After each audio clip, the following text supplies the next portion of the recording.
তুমি কি কখনো ভেবে দেখেছো যারা বেশি পুজো করে, বেশি নাম জপ করে, তারাই কেন জীবনে সবচেয়ে বেশি কষ্ট পায়, সবচেয়ে বেশি দুঃখে জীবনযাপন করে? আর আমরা চাই জীবনের এই বাস্তব সমস্যাগুলোকে বোঝা। ভগবান আমাদের কি বলেছেন, কি করলে জীবনের উন্নতি হয়, এই সমস্ত প্রশ্নের উত্তর জানতে আমাদের এই চ্যানেলের সঙ্গে থাকো এবং ভক্তি ও জ্ঞান দিয়ে নিজের জীবনকে আলোকিত করো। আসুন তাহলে আজকে জেনে নেই শিব পুরাণ থেকে কিছু অংশ। শিব পুরাণে এর উত্তর খুবই স্পষ্ট।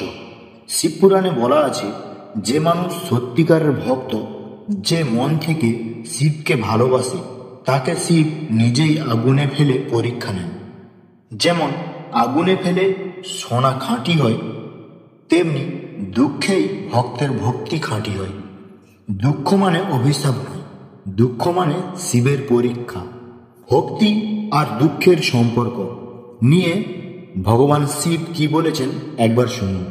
শিব বলেন, যে মানুষ দুঃখ পেয়েও ভক্তির পথ ছাড়ে না, যে দুঃখের মাঝেও আমার নাম ধরে রাখে, আমি তাকে কখনোই ছেড়ে দেই না।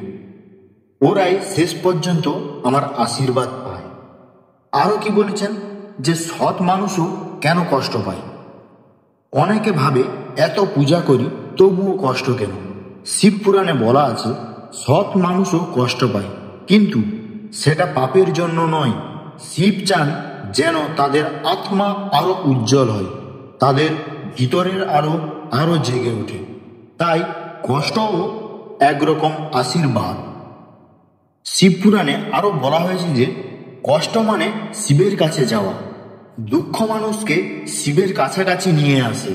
সুখে সবাই ভুলে যায়, কিন্তু দুঃখে মানুষ মনে করে, হে শিব তুমি আছো তো। এই ডাকটাই ভক্তির আসল রূপ। তাই মনে রেখো, বেশি পূজা করলে দুঃখ আসে না। শিব শুধু তোমাকে খাঁটি করে তোলেন। দুঃখ মানে শাস্তি নয়, দুঃখ মানে শিব তোমার পাশে আছেন। আজ এইটুকু।